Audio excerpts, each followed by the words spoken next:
जय हिंद दोस्तों। आज हम शुरू करने वाले हैं मध्य प्रदेश का सामान्य परिचय। तो इसमें हम जानेंगे मध्य प्रदेश भारत में कहाँ पर स्थित है और साथ ही साथ यह पृथ्वी पर कहाँ स्थित है। तो सबसे पहले हम यही जानने का प्रयास करेंगे। सबसे पहले आप यहाँ शीर्षक देख रहे हो मध्य प्रदेश एक परिचय, ठीक है। तो पहले हम क्या करते हैं, पहले हम मध्य प्रदेश का थोड़ा सामान्य सा परिचय लेते हैं। जैसे कि आपने नाम देखा मध्य प्रदेश, क्या मध्य प्रदेश, तो मध्य प्रदेश यानी कि भारत के मध्य में स्थित, भारत के मध्य में स्थित, इसको आप लिखते जाइएगा, भारत के मध्य में स्थित एक स्थलबद्ध राज्य। क्लियर है ना। तो मध्य प्रदेश क्या है, भारत के मध्य में स्थित एक स्थलबद्ध राज्य है। अब देखो यहां से अपन क्या करने वाले हैं, यहां आप इसको देख लेते हैं। पहले हम इसको भारत के मैप में देखते हैं कि किस प्रकार से ये भारत में स्थित है। जैसे आप भारत का मैप ड्रा करोगे तो इस प्रकार से ये भारत का मैप बना हुआ है। ये पूरा भारत का मैप है और यहां पर आप देखोगे तो ये भारत के मैप में बिल्कुल बीचों बीच में स्थित है। यहां जैसे आप देख सकते हो तो कुछ इस प्रकार से, ये देखिए इस प्रकार से जो है मध्य प्रदेश का मैप आपको देखने को मिलने वाला है, ठीक है। तो ये जो एमपी है अपना, ये कहाँ हो गया, मध्य प्रदेश जो है अपना पूरा भारत के बीचों बीच या मध्य में स्थित है।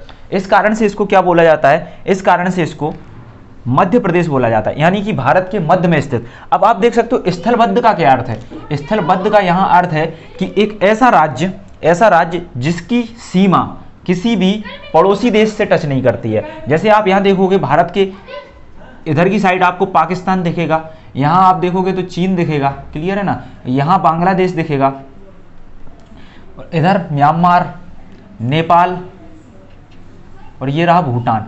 तो आप जब इन देशों के परिप्रेक्ष्य में देखोगे तो मध्य प्रदेश की जो सीमा है किसी भी अन्य देश से टच नहीं कर रही है। मतलब यह जो है भारत के किनारों पर स्थित नहीं है। कहां पर स्थित है, मध्य में स्थित है, इसलिए इसका नाम क्या हो गया, मध्य प्रदेश। अब देखो एक क्वेश्चन आता है कि मध्य प्रदेश का जो है मध्य प्रदेश नाम किसने दिया। तो इसका मध्य प्रदेश जो नाम दिया है, या आप लिख सकते हो नामकरण।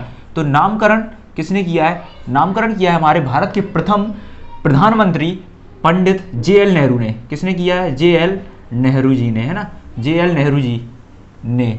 नामकरण किसने किया, JL नेहरू जी ने। क्लियर हो गया। मध्य में स्थित के होने के कारण इसको क्या कहा, मध्य प्रदेश। अब देखो इसको हृदय प्रदेश भी बोला जाता है। क्या बोलते हैं इसको, हृदय प्रदेश। क्या नाम है इसका बेटा, हृदय प्रदेश। तो इसको हृदय प्रदेश भी बोला जाता है। अब एक तो नाम मध्य प्रदेश और हृदय प्रदेश। अब हृदय प्रदेश क्यों बोलते हैं, क्योंकि भारत के मध्य यानी बीचों बीच में, जिस प्रकार हमारी बॉडी में जो हमारा दिल या हृदय होता है वह मध्य में स्थित होता है, उसी तरह से यह हृदय प्रदेश बोला जाता है मध्य प्रदेश को। चलिए, तो अब यहाँ से ये चीज़ आपको समझ में आई होगी कि जो भारत में मध्य प्रदेश है वो कहाँ स्थित है। अब इसमें दो तीन चीज़ें और देख लेते हैं कि जो मध्य प्रदेश है वो कितने राज्यों से अपनी सीमा को साझा करता है। जैसे आप ऊपर की साइड यहाँ देखोगे तो इधर आप जाओगे तो यहाँ आपको राजस्थान मिलेगा। क्लियर। तो राजस्थान हो गया एक, तो इधर ये पूरा वाला एरिया आपको यूपी के बाद इधर छत्तीसगढ़ पूर्व में, और नीचे पूरा जो है वो महाराष्ट्र रहेगा, और यहाँ थोड़ा सा एरिया ये गुजरात का रहेगा। तो आप देख सकते हो कि 5 राज्य जो हैं वो मध्य प्रदेश से क्या कर रहे हैं, अपनी सीमा को टच कर रहे हैं। जैसे यहाँ राजस्थान हो गया, यूपी, छत्तीसगढ़, महाराष्ट्र और गुजरात। तो ये 5 राज्य क्या कर रहे हैं, अपनी सीमा जो है मध्य प्रदेश से साझा कर रहे हैं। क्लियर हो गया ये। चलिए आगे बढ़ते हैं। अब इसको पहले मिटा देते हैं अपन। इसके बाद अपन देखेंगे कि जो पृथ्वी है उसके हिसाब से मध्य प्रदेश किस गोलार्ध में स्थित है। क्लियर है ना। तो जब उस गोलार्ध वगैरह को समझने से पहले अपन क्या करते हैं, एक पृथ्वी का या एक ग्लोब का डायग्राम बना लेते हैं। जैसे कुछ इस प्रकार से हमारी पृथ्वी है ना, गोल। क्लियर हो गया।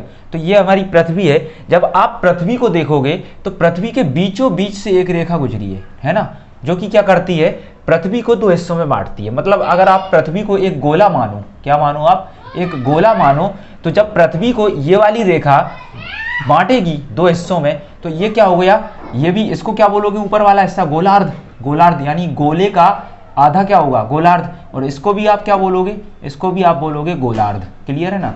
तो ये हो गया आपका गोलार्ध और ये भी हो गया गोलार्ध। अब आप ऊपर की साइड जब देखोगे तो दिशाओं के बारे में आपको जानना होगा पहले तो यहाँ हम दिशाओं को देख लेते हैं। जैसे आप देखोगे ना, ये ऊपर की साइड एक दिशा होती है जिसको बोलते हैं नॉर्थ और नीचे साउथ। तो तो 4 दिशाओं में जब हमने विभाजित किया, इधर होगा ईस्ट, इधर होगा वेस्ट। क्लियर हो गया। तो ऊपर जब इधर की साइड आप देखोगे तो ये क्या हो गया, नॉर्थ हो गया, ये हो गया साउथ, इधर की साइड ईस्ट और इधर वेस्ट। तो ये जब ऊपर वाला हिस्सा है, ये पूरा, ये वाला पूरा जो हिस्सा है इसको हम बोलेंगे उत्तरी गोलार्ध, है ना। क्लियर। ये जो रेड रेड अपन ने कर दिया इसको पूरा, ये क्या हो गया आपका, ये हो गया उत्तरी गोलार्ध। कौन सा गोलार्ध हो गया, उत्तरी गोलार्ध। और ये वाला जो नीचे वाला हिस्सा है इसको अपन क्या बोलेंगे, दक्षिणी गोलार्ध। क्या बोलेंगे, दक्षिणी गोलार्ध। क्लियर है ना। तो ऊपर वाला उत्तरी गोलार्ध, नीचे वाला दक्षिणी गोलार्ध। अब देखो यहां से जो अपन ने रेखा जो बीचों बीच खींची थी इसको अपन बोलते हैं भूमध्य रेखा। क्या बोलते हैं, भूमध्य रेखा। मतलब पृथ्वी को बीचों बीच से काटने वाली एक अक्षांश रेखा, उसको हमने क्या बोला, भूमध्य रेखा, है ना। मतलब मध्य यानी बीचों बीच से, भू यानी भूमि को मध्य यानी बीच से काट दिया तो क्या बन गया, भूमध्य रेखा बन गया। मतलब 2 हिस्सों में इसको हमने बांट दिया। अब ये तो हो गया आपका अब जो भूमध्य रेखा है उसको हम 0 डिग्री अक्षांश बोलते हैं, याद रखना। क्या बोलते हैं, 0 डिग्री अक्षांश। अब इसका एक नाम और है जिसको हम बोलते हैं विषुवत रेखा। क्या बोलते हैं, विषुवत रेखा। मतलब जो विषुवत रेखा है वो भूमध्य रेखा ही का नाम है। मतलब भूमध्य रेखा हो गया, विषुवत रेखा हो गया और 0 डिग्री अक्षांश रेखा। क्लियर है ना। अब आप यहाँ एक चीज देखो, ये तो हो गई भूमध्य रेखा यानी 0 डिग्री अक्षांश। अब जब आप ऊपर की साइड जाओगे ना, है ना, तो यहाँ से एक 23.5 डिग्री अक्षांश गुजरा है, 23.5 डिग्री अक्षांश, 23.5 डिग्री नॉर्थ अक्षांश उत्तर की साइड में ना, तो इसको बोलते हैं कर्क रेखा। कौन सी रेखा, कर्क रेखा। और ये वही कर्क रेखा है जो भारत के बीचों बीच से गुजरती है। मतलब कर्क रेखा पर ही भारत स्थित है। क्लियर है ना। जो कि कितने, भारत के 8 राज्यों से होकर गुजरती है, वो अपन बाद में पढ़ेंगे। नीचे जब आप आओगे इधर नीचे की साइड 23.5 डिग्री साउथ में आओगे आप, 23.5 डिग्री साउथ में, तो इधर आपको एक रेखा मिलेगी जिसका नाम है मकर रेखा। मकर रेखा। क्लियर। तो ये मकर रेखा हो गई, ऊपर कर्क रेखा हो गई। आपको अभी क्या बताया कि भारत कहाँ स्थित है, कर्क रेखा के बीचों बीच। तो ये मान लो कि ये हो गया आपका भारत, है ना, ये हो गया क्या, भारत। तो अब गोलार्ध के हिसाब से देखो तो क्वेश्चन पूछा जाता है कि भारत किस गोलार्ध में स्थित है। भारत किस गोलार्ध में हो गया, आप देखो उत्तरी, ऊपर है ना, तो किस गोलार्ध में हो गया, ये उत्तरी गोलार्ध में। अब आपको पता है कि भारत के बीचों बीच क्या स्थित है, इधर एमपी। तो एमपी कहाँ होगा, एमपी भी तो उत्तरी गोलार्ध में होगा। तो आप लिख लेना कि उत्तरी गोलार्ध में मध्य प्रदेश कहाँ स्थित है, मध्य प्रदेश उत्तरी गोलार्ध में स्थित है। क्लियर हो गया। अब ये तो आपने बांटा अक्षांशीय रेखाओं के हिसाब से। अब अगर इसी को हम देशांतर रेखा के हिसाब से बांटते हैं, मतलब देखो अक्षांश रेखा क्या होती है, ये लेटी हुई जो रेखाएं होती हैं जो भूमध्य रेखा के समांतर हैं, उनको अपन ने क्या बोल दिया, अक्षांश रेखा। अब ये अक्षांश देशांतर अपन बाद में पढ़ेंगे, अभी नॉर्मल समझ लो। और एक होता है एक 0 डिग्री देशांतर, जो कि खड़ी बिल्कुल पृथ्वी को 0 डिग्री देशांतर। ये कहाँ से गुजरता है, लंदन के ग्रीनविच से गुजरता है। क्लियर है ना। तो इसको बोला 0 डिग्री देशांतर, 0 डिग्री देशांतर। अब ये क्या करता है, ये पृथ्वी को पूर्व और पश्चिमी गोलार्ध में बांटेगा। किस में बांटेगा, पूर्वी गोलार्ध और पश्चिमी गोलार्ध में। मतलब इधर की साइड आप जाओगे ये वाला, तो ये तो हो गया पूर्वी गोलार्ध, पूर्वी गोलार्ध। क्लियर। इधर की साइड हो गया पूर्वी गोलार्ध और इधर की साइड हो गया आपका पश्चिमी गोलार्ध। अब आप इसके हिसाब से देखो भारत कहाँ स्थित है। तो भारत आपको कहाँ दिख रहा है, पूर्वी गोलार्ध में दिख रहा है। क्लियर है। तो भारत कहाँ है, पूर्वी में। और यहाँ मध्य प्रदेश भी कहाँ होगा, पूर्वी गोलार्ध में। तो इस प्रकार से हम क्या कह सकते हैं कि जो मध्य प्रदेश है एमपी, वो कहाँ स्थित है, उत्तर पूर्वी गोलार्ध में स्थित है। उत्तर पूर्वी गोलार्ध में स्थित है। तो क्लियर हो गया। मध्य प्रदेश कहाँ स्थित हो गया, उत्तर पूर्वी गोलार्ध में स्थित हो गया। सेम इसी तरह अगर क्वेश्चन आ जाए भारत कहाँ स्थित है, तो भारत भी आपका उत्तर पूर्वी गोलार्ध में स्थित होगा। ये क्लियर हो गया होगा। अब देखो जैसे ही हमको पता चल गया कि उत्तर पूर्वी गोलार्ध में है, तो यहाँ से सीधा आप इसको पॉइंट बना के लिख लेना, मध्य प्रदेश कहाँ है, उत्तर पूर्वी गोलार्ध में स्थित है। क्लियर। और मकर रेखा, मकर रेखा कहाँ है, साउथ में, जबकि कर्क रेखा कहाँ है, नॉर्थ में या उत्तर में। कर्क रेखा भारत के 8 राज्यों से होकर गुजरती है और मध्य प्रदेश से होकर भी गुजरेगी। जब बीचों बीच से गुजरती है तो मध्य प्रदेश से होकर भी गुजरेगी। और कर्क रेखा मध्य प्रदेश के कितने, 14 जिलों से होकर गुजरती है। कितने जिलों से, 14 जिलों से। अब इसको अपन आगे पढ़ेंगे। अब सबसे पहले मध्य प्रदेश के बारे में इतनी जानकारी अपन को समझ में आ गई। अब अपन पढ़ते हैं मध्य प्रदेश के मैप के बारे में। तो मध्य प्रदेश के मैप को देखते हैं किस प्रकार से मध्य प्रदेश का मैप बना हुआ है।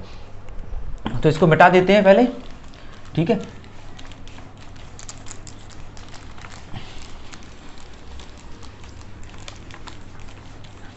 चलिए मध्य प्रदेश का मैप ड्रा कर लेते हैं। देखो मैप बनाना सीखिए आप, है ना। यहाँ से कुछ ऐसे करके आप बनाइए, क्लियर। ये यहाँ से इस प्रकार से शिवपुरी होगा यहाँ पे। जब आप नीचे की साइड आओगे तो ये पूरा इधर, बहुत ज़्यादा अच्छा नहीं बनाना, नॉर्मल भी बनाना सीख जाओगे, कोई दिक्कत नहीं है। यहाँ से आओ आप, ये देखो, ये यहाँ थोड़ा बुरहानपुर नीचे की साइड है ये, और यहाँ से ये बैतूल, और पूरा आप जाओगे ये लास्ट में बालाघाट मिलेगा, और सीधी सिंगरौली, रीवा, पन्ना, सतना, छतरपुर, और ये निमाड़ी, टीकमगढ़, और यहाँ से ये, ठीक है।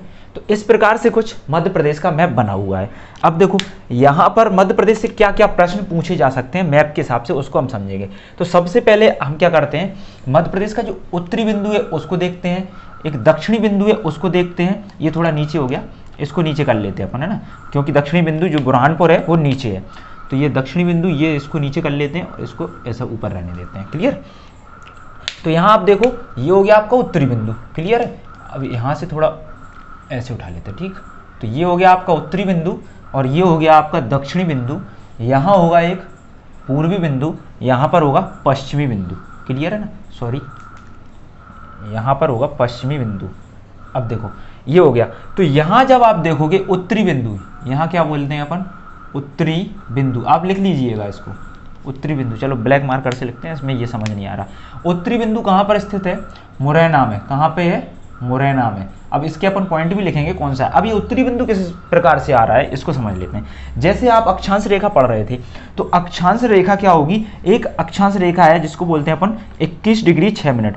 तो 21 डिग्री 6 मिनट जो अक्षांश रेखा है वो किसको, इस वाले बिंदु को टच करते हुए गुजरती है। तो यहाँ जो दक्षिणी बिंदु होगा मध्य प्रदेश का, अपन बोलेंगे इसको दक्षिणी बिंदु, दक्षिणी बिंदु, बिंदु वो क्या होगा, बुरहानपुर होगा, बुरहानपुर।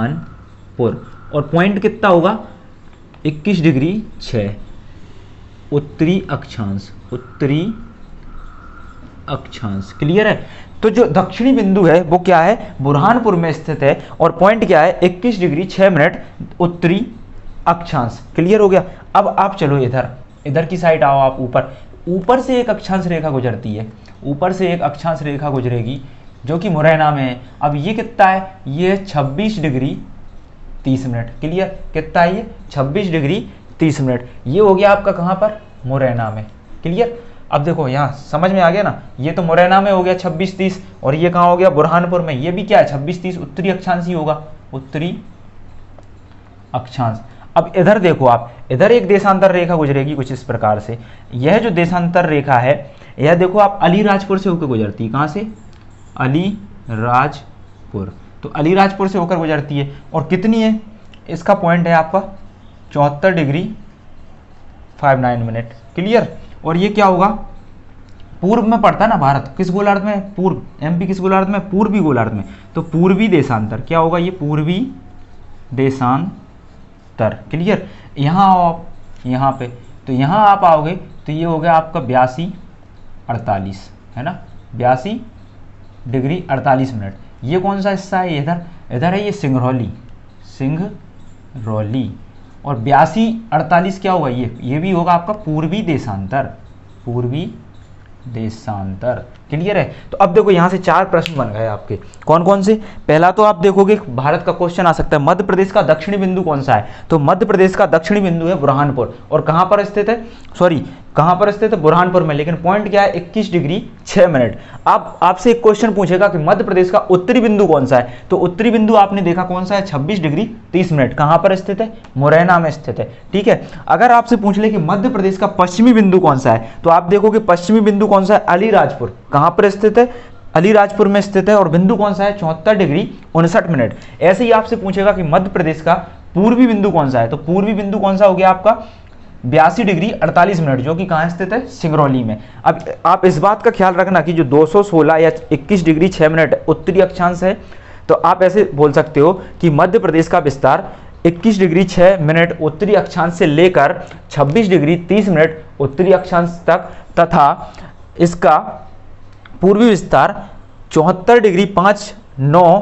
पूर्वी देशांतर से 82 डिग्री 48 मिनट पूर्वी देशांतर तक है, क्लियर है। अब बिंदु याद रख लें, ये सिंगरौली में पड़ेगा, ये वाला बुरहानपुर में, अलीराजपुर में, और ये आपका कहाँ पड़ेगा, मुरैना में। तो इतना इतना आप अच्छे से याद रख लें, जिससे आपको क्या होगा, इसके बिंदुओं के बारे में समझ आ जाएगा। अब देखो इसमें अपन अगली जो वीडियो होगी उसमें अपन पढ़ेंगे इसके जिलों के बारे में, मतलब मध्य प्रदेश में कितने जिले हैं। पहले बता दें आपको मध्य प्रदेश में कितने हैं, 52 जिले हैं। क्लियर है, 52 जिले। तो मध्य प्रदेश में टोटल जिले कितने हो गए, 52। अब क्वेश्चन पूछ सकते हैं नवीनतम जिला कौन सा है, नवीनतम मतलब जो 52वां जिला है वो कौन सा बनाया गया, तो वो बनाया आपका निमाड़ी। क्लियर, निमाड़ी। और किससे अलग होकर बनाए, टीकमगढ़ से। मतलब जो 52वां जिला है वो है आपका निवाड़ी, यहाँ पर स्थित है ये यहाँ पर स्थित है निवाड़ी। और किससे होगा अलग, अलग हुआ है ये टीकमगढ़ से। तो पूरे अपन जिले पढ़ने वाले हैं मध्य प्रदेश के कौन से जिले कहाँ स्थित हैं। क्लियर है। तो ये वीडियो उम्मीद करता हूँ आपको पसंद आया होगा। जय हिंद।